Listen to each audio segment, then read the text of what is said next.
Disruptors and curious minds, CEOs, founders, book lovers. Welcome to the Thinking on Paper Book Club. I'm Mark. This is Jeremy, and we read books that have stood the test of time. Books that will change your mind. You've heard of slow food. This is slow reading. One book, one chapter, 1 week. If you're new to this, book club is the second pillar in the Thinking on Paper framework. A better, more holistic understanding of the impact of on emerging technologies on business and culture. Thinking on paper.xyz for more. So we're reading chapter 5 of Nexus this week, and we're going to be talking about the difference between democracy and totalitarianism, how they are formed by information networks, how the flow of information changes the regime and how they can flourish. We'll be examining the whole spectrum, and we're meeting some very nefarious, horrible characters along the way, won't we, Jamie? Nero, Sparta, the Soviet Union, the strongmen, Putin, Orban, Erdogan, all of them. It's going to be brilliant. First impressions, Jeremy, before we get to that. First impressions, just a commitment to my no jacket required engagement with books. First impressions on this, man.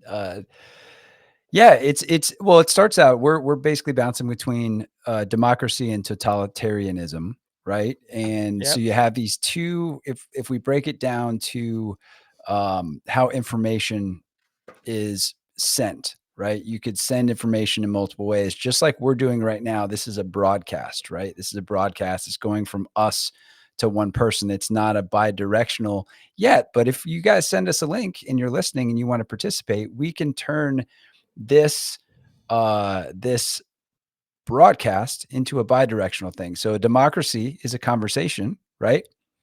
Right. And totalitarianism is more broadcast. So maybe we can do it a different way. Mark, me talking to you and you talking to me, that's democracy. You telling me something and me having no choice over it is totalitarianism. Yeah. So that's the main difference. Is he outlies the differences. Yeah. Centralized totalitarianism is a centralized flow of data. Democracy is decentralized. It uses the word nodes. It's kind of spread out.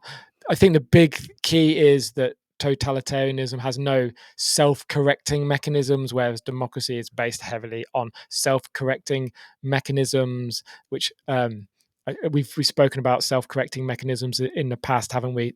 The law, the court, the media, education, those kind of things, where we're all fallible, aren't we? And these correct that fallibleness. But you have the totalitarian systems, there is no, the center is infallible, and they're the main differences between those two. And then he kind of lays out how you get there, doesn't he? So yeah, what's your favorite totalitarianist? Well, geez, I mean, well, first of all, one of the quotes that popped out that I thought was really interesting is about elections, right? And dictatorships have elections, and you're like, how the hell is this dictatorship having what does an election mean in there, right? So elections are not a method for discovering truth. They are a method to maintain order. So, right, less truth, more order, more truth, less order. We got to remember that like little seesaw thing there. And what's really interesting? We're a week away from the inauguration here in the States, right? And not a week away. We're like a couple days Monday. away. Yeah, Yeah, it's Monday. we're recording this on the 17th of January. I try not to think about it, Mark, to tell you the truth. But what's really interesting is he talks about, Harari talks about in the book about how to flip democracy. And, like almost like this playbook on how to flip democracy. And he says flipping democracy starts with taking over its self-correcting mechanisms. Okay. And as you mentioned before, self-correcting mechanisms are the courts, are the media. And this particular individual that's reassuming office in a few days has pretty good control over the courts. And I don't know about the media, but I think he created his own media. So it's really interesting to read this and kind of go, wait, is he dusting off an old playbook? Like, what's happening here?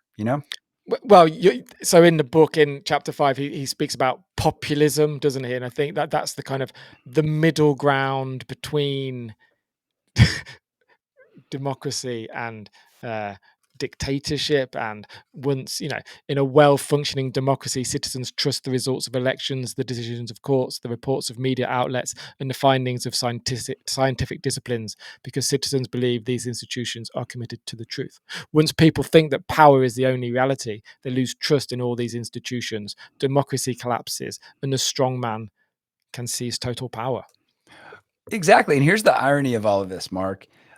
Populism, according to the book, according to the author and his examples, starts with this telling of, hey, we shouldn't trust all these elites and all of these institutions and all of that. Don't trust any of these things, Mark. But I know who you should trust. You should trust me, and don't trust them. You shouldn't trust any one thing, but trust the one thing that is me, which is really an interesting, because I know better. I know what's best for you.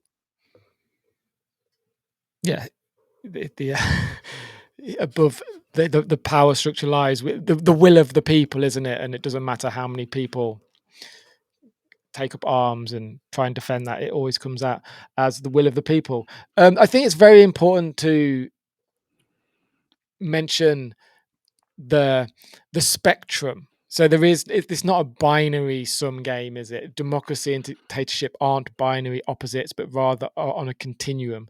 To decide whether a network is closer to the democratic or the dictatorial end of the continuum, we need to understand how information flows in the network and what shapes the political conversation. I think we all know what democracy is in general. I think we all know what totalitarianism in general. This chapter,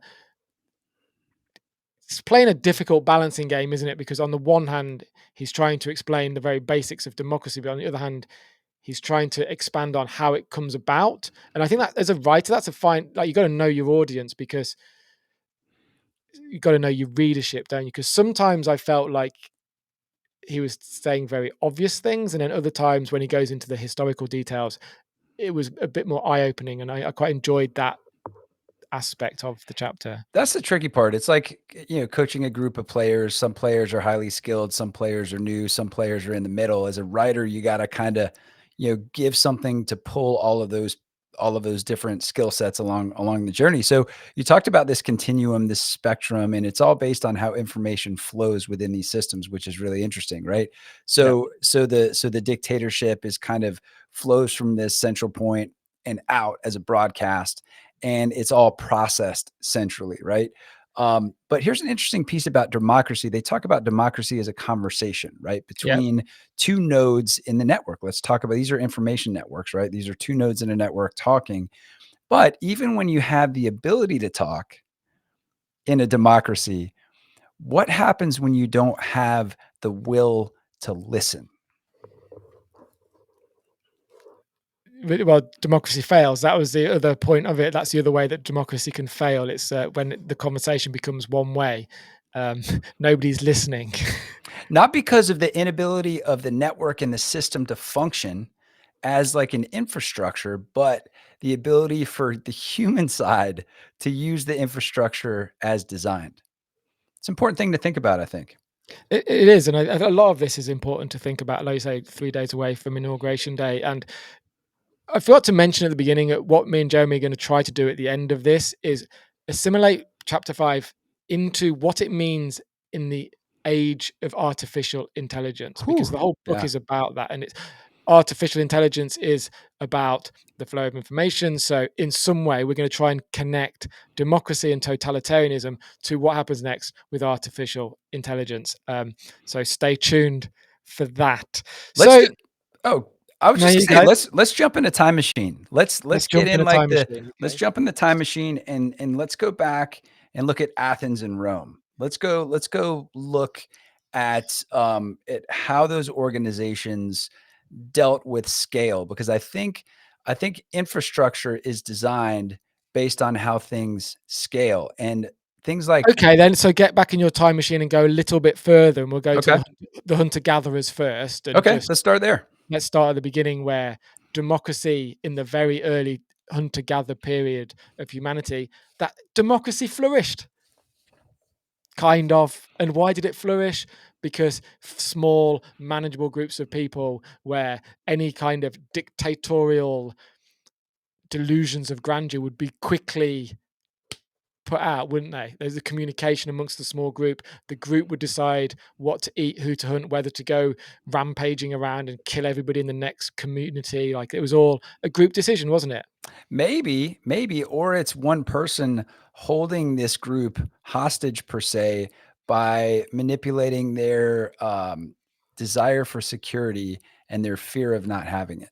Do you think that happened though in those hunter gatherer times? Well, imagine you're in a group and you have like 20 or 30 people, you're well fed, you're maybe dare I say cultured, you have nice houses that protect you from the cold, and I'm this dude just kind of walking around in the perimeter doing my own thing.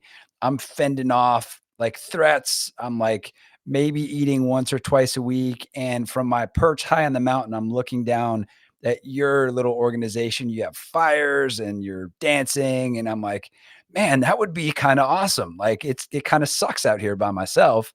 I should probably run down and see what they're up to. And I get down there and you welcome me in. You're like, hey, this is great. Come on in. But you're also like, yo, you have to shave your mustache. You can't call me by anything other than your highness. You're not allowed to wear shoes on Wednesday. But I'm like, you know what? Food, shelter, all that stuff is worth me making those sacrifices under your control. That's later though, isn't it? That's like well, Mesopotamia and ancient Greece. I think right back in the hunter gatherers, that wasn't a possibility. But yeah, once the agricultural revolution came about and writing became a thing, then yes, exactly what you described became possible, didn't it? They controlled. You could control the the crops. You could control to a certain degree the financial systems of those places and times. So with a technology, meaning like with a means to exert your will or control over something, right? That's valuable, right? And that becomes valuable, makes you valuable. You're the guy that figured it out. People kind of trust you and kind of get pulled into your ecosystem. I want to talk about scale though. Like Yes. let's talk about scale.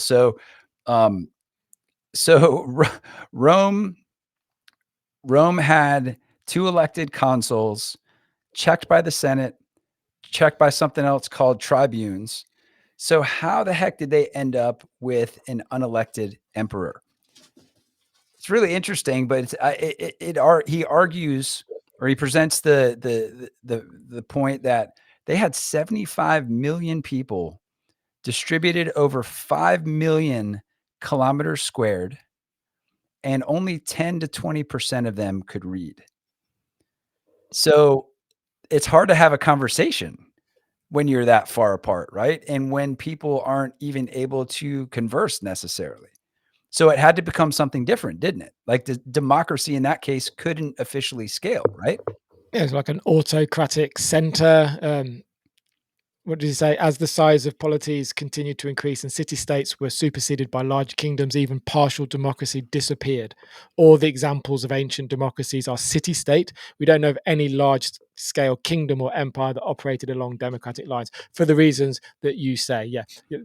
We just, and that was to do with the technology. It wasn't possible. I mean, Nero would have loved to manipulate and know and control and corral everyone, wouldn't he? But the technology wasn't there, and so I guess they knew that they couldn't do that, so they were happy to kind of have the power and the money and the taxes that they had, rather than seeking this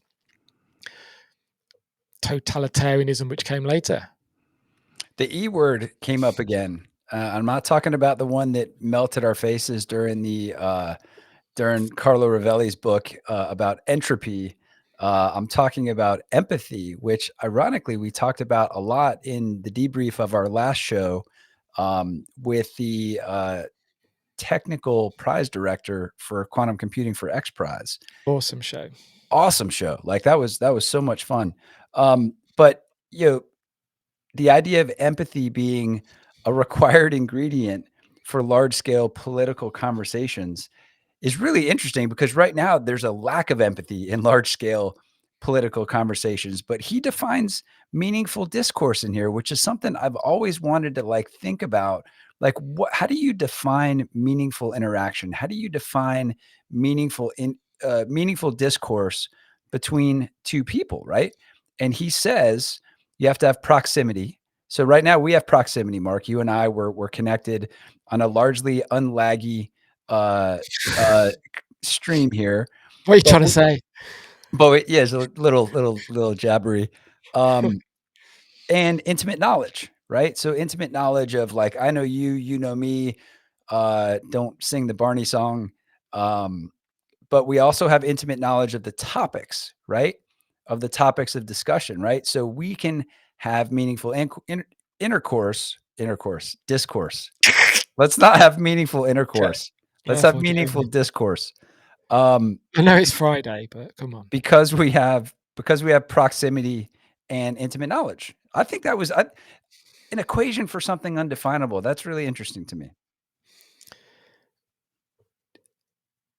I agree. Do you think, just before we get back onto kind of mass media and what happened after ancient Rome, ancient, but they gave up, didn't they? In ancient Rome, they kind of wanted democracy. They understood what it was about, but they just like, oh, we can't do it. It's too big. We've invaded too many lands. What are the Brits doing? What are the Gauls doing? Who cares? Like, we can't do it. Let's just go down. Let's get Caesar in control and go down the other path. How do you think people feel about being governed? I And do mean, you think that people in ancient times had a different view of being governed? Do you think we've learned kind of like Pavlov's dog to like or not like being governed?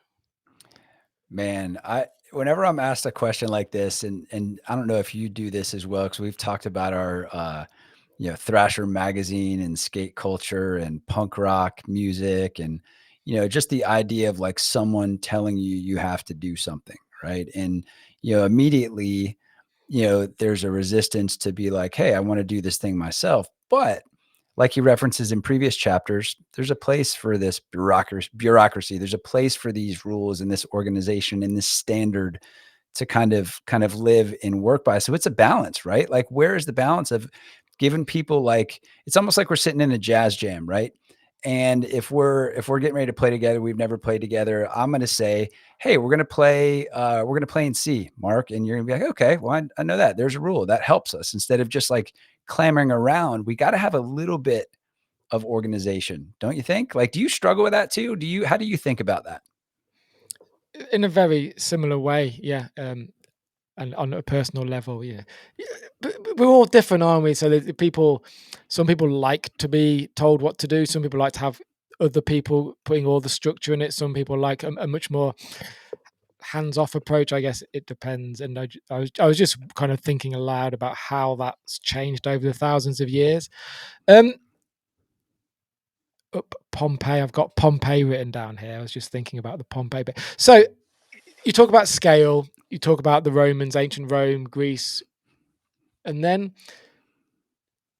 I was reminded again how, in the grand scheme of things, how everything's really happened in the last 100, 200 years, hasn't it? Before the invention. I mean, at one point he talks about pamphlets, like this great technological marvel, a pamphlet. And actually the pamphlet kind of, because of its ease before the book became kind of universal, it was this changed the flow of information. And a pamphlet, I think it was talking about Poland and Lithuania or the Dutch experiments, like the Netherlands that we know now, that was kind of founded on pamphlets. And that obviously that quickly comes to newspapers, and he talks about America and the Civil War and how you know your American history better than I do, but they're talking about um, what was it? Oh gosh, I've written it down. I was going to ask you a question about American history, Jeremy.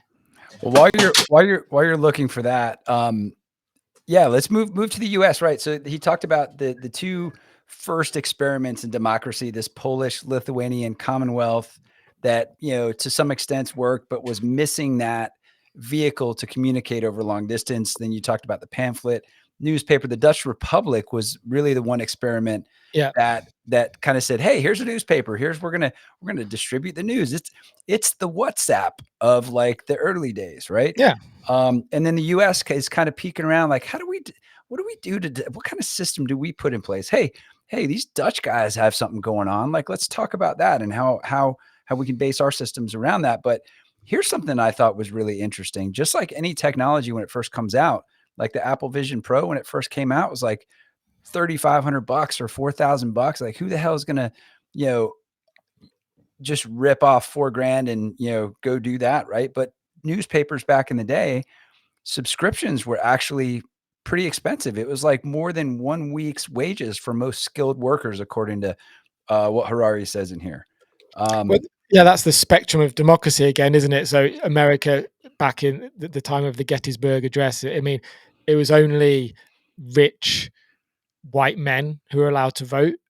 So in today, compared to today's democracy, it wasn't very democratic, but compared to everybody else and everywhere else in the world, it was very democratic. So on that spectrum, you get more um, freedoms in your democracy back then, thanks to the newspaper. It was the Well, Gettysburg Address, by the way. Could you explain what the Gettysburg Address was, Jeremy? 4 score and 7 Was years. that? No, Okay. I think, I don't know. Could be wrong. No, here's an interesting fact that I pulled out of here too. In 1830, there were only 78,000 newspaper subscriptions in the US in 1830. And largely, like you said, that's the domain of wealthy white men who could afford that, right? So you have this available technology, but then accessibility to that technology is super limited, right? So it's only for the participation in democracy is limited by your ability to access the available technology. To tie into that a little bit more, you referenced the elections, in the 1824 elections, 7% of the total population made use of their right to vote. 7%. And Adams won the vote with 2%. 2% of that 7%. That's like, it's like, is that a democracy? And then he also says at Yes. the time, yes, one variation of democracy, yes, but at the time, there were more slaves in the United States than voters. 1.5 million slaves to 352,780 voters. I don't Yeah, but know that that don't count. don't don't forget that he says, and he says it quite a few times, that democracy isn't voting. It isn't just the True, vote. It's the true. self-correcting mechanisms and the way to question the fallibility of the center. So it's not just the elections. It's and yeah, as North Korea demonstrate with their democratic elections every 5 years or whatever Yeah, they look, do. it's a ballot. We're gonna put it in Oh, the look, box. Ding Young won Yeah, again, 99% of the vote. Whoa, what a guy! right. So, but yes, compared to today, that's a very tiny fraction. Okay, should we can are you okay to flip to Stalin? Is that too far to jump ahead, or where do you wanna No, go? okay. So on that Stalin bit, I'm going to say the telegraph, the telephone, the television, the radio, the train, the plane. These were the way that information flowed very quickly. Technology expanded from the pamphlet, yeah, the telegraph, telephone, later television, before that radio, train, plane, and a quote: "Mass media made democracy possible, not inevitable." Mass media made democracy possible, not inevitable. And I think that when we talk about AI later is a very we should hold on to that. But yeah, and then so that lays the way for a very dark time. Yeah, say that quote again about democracy that doesn't guarantee mass media doesn't guarantee democracy is basically what you were saying, Yeah, right? mass media made democracy possible, not inevitable. Yeah, so yeah, does it is mass media a broadcast or is it a conversation, right? And I think you go back to that little rule, that little heuristic, if you will, that maybe can lead us to believe it's one way or the other. Um, Stalin must have been freaking exhausted, dude. I'm telling you, like, listen to this quote right here. Attempt to control totalitarianism, an attempt to control what every person throughout the country is doing and saying at every moment of the day, and potentially what every person is thinking and feeling. Like, I can't imagine like trying to do that and stressing about whether I was doing that correct. I guess he just killed people. That's what he did. But I don't know, man. That seems crazy. Yeah. Well, okay. I quite like a bit of Russian history. Okay, I like it. So the the Bolsheviks seized power in like the 17 revolution, buoyed by Marx. They kind of started to dismantle the self-correcting mechanisms, didn't they? And then Stalin comes to power in the 30s. He's like, oh, they've done a good job. Let's take it to its most nefarious, evil conclusion. And kind of that crescendos into the collectivism, Soviet farmers, and the kulaks, which was hard reading. What was the most dangerous job in Russia in 1941? Oh yeah, that was like KGB, well not KGB, but whatever it was, the precursor to that spy, was it? Well, even more descriptive than that, being one of Stalin's generals. Yeah, can you read that thing about how like didn't they all died? They all He killed 90% of his generals by 1941. that's so, oh. 90% of his inner circle was killed by 1941. Yeah, okay, so let's slide this down into secret police and this surveillance network. Again, not being a conversation. This is not a conversation. It's just a capturing of data, right? To power control, right? And this how do you say it? Cartoteki Yeah, is basically like the Dewey Decimal System for what everyone else is doing, and they put it in a giant filing system to figure out who was doing what and when and how and why.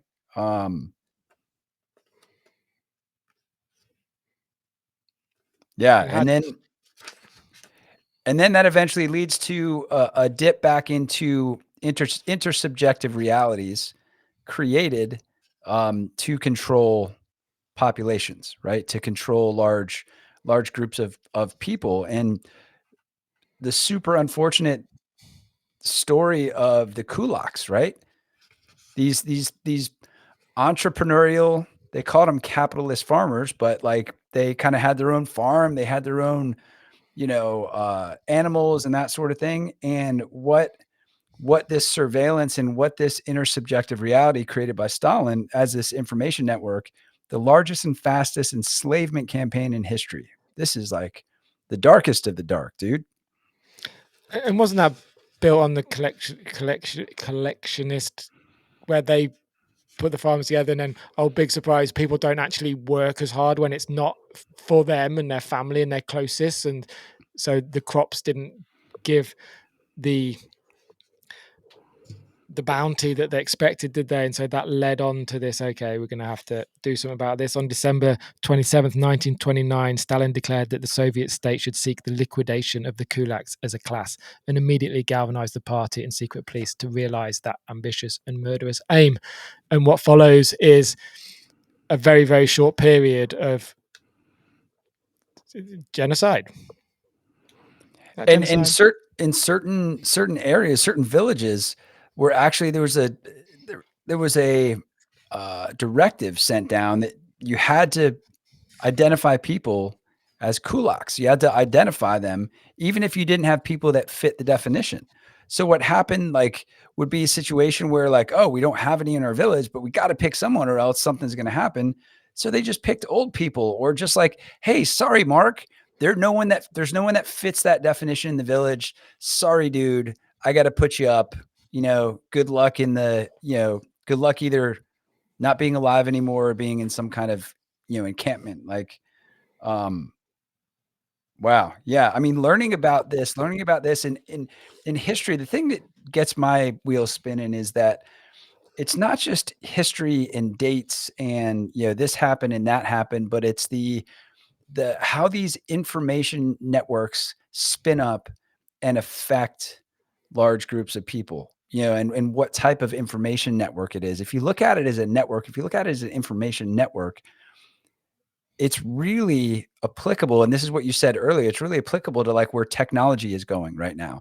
And technology being literally ones and zeros moving from points to point on networks, and looking at history that way has been, man, pretty eye-opening and a little bit scary. Agreed. So let's move on to the final part then. As humankind enters the second quarter of the 21st century, a central question is how well democracies and totalitarian regimes will handle both the threats and the opportunities resulting from the current information revolution, aka AI. Will the new technologies favor one type of regime over the other, or will we see the world divided once again, this time by a silicon curtain? How would you corral all of that information from chapter 5 into how you view AI? Just to everyone listening, by the way, we haven't read the rest of the book, so Yuval might give the answers or his opinions on what happens next. We're doing this in real time, so we're just doing it on what chapters 1, 2, 3, 4. Step by step across each information node. Because we've got this is our own self-correcting mechanism. We'll self-correct in chapter in 6, real 7, 8, time. 9. Yeah. In real time. That's a great point. The book club is a self-correcting mechanism Yes. for our own nutty lack of understanding on some of this stuff. Yeah. So back to dictatorships and democracies. Dictatorships being infallible and broadcasting one way from the inside out, and nothing's coming back here. Well, the stuff that comes back is like the surveillance network, right? So all of these things that come back into the, what do you call it? The how do you say that? The karoteki. So what a bureaucratic nightmare to deal with Dewey Decimal cards, with all that information on people in a manual way and processing all the interconnectivity between that. But what does AI profess to do? What does quantum computing profess to be able to do eventually? And we talked about this with our wonderful guest from X Prize the other day, like how technology can be used for great things that help people in the world, and could also use it for nefarious reasons, as we say. If you had to choose now, just on the spot, do you think that AI lends itself more to North Korea or to little old blighty England? Like, is it a totalitarian thing or is it a democratic technology? Do you think it Mm, lends itself more to one or the other? I mean, imagine if Stalin had had AI. geez. Yeah. Imagine if Hey, game Nero. over. Game over. Like, game over. All right, I'm gonna answer that question a little bit differently, because I don't think I can say that, AI is more inherently a great fit for democracies or a great fit for terrible dictatorships. Um, the challenge being, democracy is these independent nodes that collect and process information, right? And we talked about this. Again, I keep pointing back to this last show, guys. If you haven't listened to the X Prize show yet, please check it out, because we talk about empathy. We talk about the human piece involved in technology's use in a good way or a bad way, and also the problems that we create for ourselves, right? So, I'm will AI make um, limit the human element by creating so many shortcuts that we can't think for ourselves anymore. And then democracy becomes in danger because I have so many shortcuts. My shortcuts have turned into beliefs, and I'm not going to listen to you anymore, Mark, because I already have those here, and I'm not going to spend my energy on listening. That's what scares me. Yeah, and who's creating those shortcuts for you? Who's writing those shortcuts? Who's harvesting them from the internet without due diligence, without critical thinking? Yeah. Thinking on paper is your own learning your own shortcut by critically thinking and processing and writing and all of that stuff. They talk about, so the centralization, the center is infallible. The information all flows from one point, the opposite of decentralization. And AI is essentially putting all the information in one point. All the information will come through one AI, and the good who has control of that. It doesn't feel like a decentralizing technology necessarily. People talk about the the democratization of knowledge, and they use these nonsense terms like AI makes everybody knowledgeable, and it democratizes knowledge and skills. And does it? Democratizes access to information. I don't think it And becomes that's been knowledge or proved. Information isn't truth, is it? That's like this. The whole gosh, book right? is that. Right, right. Yeah, I'm starting to envision, like, if we use our Star Wars analogy, you have, like, could it be, like, that AI is, like, you know, Darth Vader and the dark side and, blockchain is the rebel force on the outside. One wants to get their arms around all of the things and, kinda tweak and manipulate, and the other side is like, "Hey, we wanna create a decentralized approach to this, ownership of all of the little pieces and parts, and remuneration of those pieces and parts once they get used and applied in different ways." Like, I don't know. It's an early riff, but I'm going to sprinkle it out there for now. I like I'd like to see what's happening in North Korea. I think North Korea is that will be the experimental. That's the lab, isn't it? Let's see whatever's happening right now with AI, whatever they're doing, would is probably a nice experiment to see where we end up. Because they are, aren't they? I'm sure they are, but it's so secretive. Nobody knows anything. That's the piece. That's the piece. Man, this is, guys, how can we end on a high note? How can we turn this thing around, Mark? This is I felt good after the X Prize episode, and I'm feeling a little Okay, I'll turn around. So everything we said in the last 5 minutes is somewhat not in jest, but it's very easy to go, the world's a bright place and everything's fine. And maybe it is, but you have to think about the flip side. And chapter 5 of the Nexus has just made it blindingly obvious that you have to think about the flip side in order, like you have to. And it's not being negative and doom. And I love artificial intelligence. I think it's great. Like you said last week, the benefits are unquestionable. But you have to think about the flow. As history has shown, the flow of information doesn't always end up in a good place and where's the best place to think? On paper, on paper. on paper. All right, well, let's wrap it up. I this continue exploring a lot of these threads. There's what, 4 other chapters, 4 other episodes that you can listen to. If this is the first one you're listening to, pop back in, and it'll add some color and some insight to what we talked about today. Hey, thinking on paper.xyz. Be curious, stay disruptive. Keep thinking on paper. Bye.